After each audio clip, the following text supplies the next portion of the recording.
Why is mirtazapine one of the weirdest medications in psychiatry? Two things before we get into this topic. Number one, check out the video that I uploaded on May 26, 2026 about sequential binding. That is critical pre-information before we start this conversation. Number two is that I have one question for anybody who's been on mirtazapine before, or if you prescribe mirtazapine. If you go from a lower dose to a higher dose of mirtazapine, does the side effect of sleepiness get better or worse? That is in fact the controversy that we're going to discuss in this video. To start off, what is mirtazapine and what is it for? In general, people learn about this drug as an atypical antidepressant. It's atypical because rather than affecting the serotonin system directly, it is thought to exert its antidepressant and anxiolytic effect by interacting with noradrenergic alpha receptors. But that doesn't tell the whole story. At very low doses, mirtazapine is fundamentally an antihistamine. As you start to climb in dosage, it next becomes an antagonist at alpha-2 and then alpha-1 receptors. And this is where things start to get weird. The alpha-2 receptor is like a button on the presynaptic terminal. Every synapse comes in a pair. The presynaptic terminal is the neuron on the sending side of the synapse. It's releasing neurotransmitters that are going to bind to receptors on the receiving side of the synapse on a second neuron. Now, in general, the alpha-2 receptor is a presynaptic receptor. When the presynaptic neuron releases norepinephrine,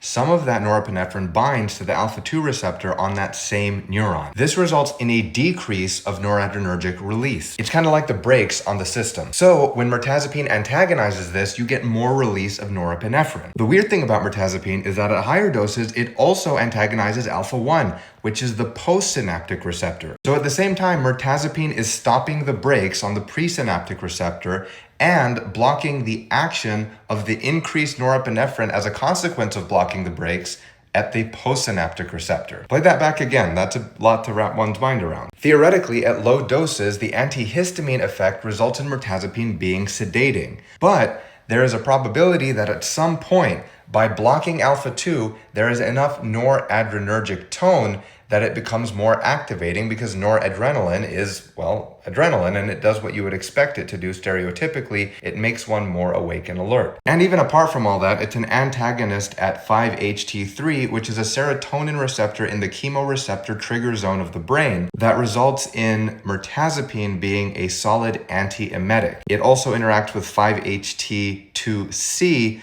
which is one of the mechanisms by which it mediates weight gain as well as antihistamine effect. I told you it's a weird and controversial drug, but I've also seen it work extremely well, and it really helps a lot of people with sleep. The big use case is someone who is receiving chemotherapy, they're nauseous, they're not sleeping well, they're anxious, and mirtazapine comes in and hits all of those things. But there's always a debate. Should we dose it low or dose it high? Theoretically, a higher dose might have more of an anxiolytic and antidepressant effect, but theoretically, it might make sleep worse. Now, in my personal practice, I find that it helps people sleep at whatever dose I've used it at, but I've known others who prescribe it, and as they go higher in the dose, it becomes less beneficial for sleep. As always, I'm interested in what you think, and I look forward to learning from you in the comments.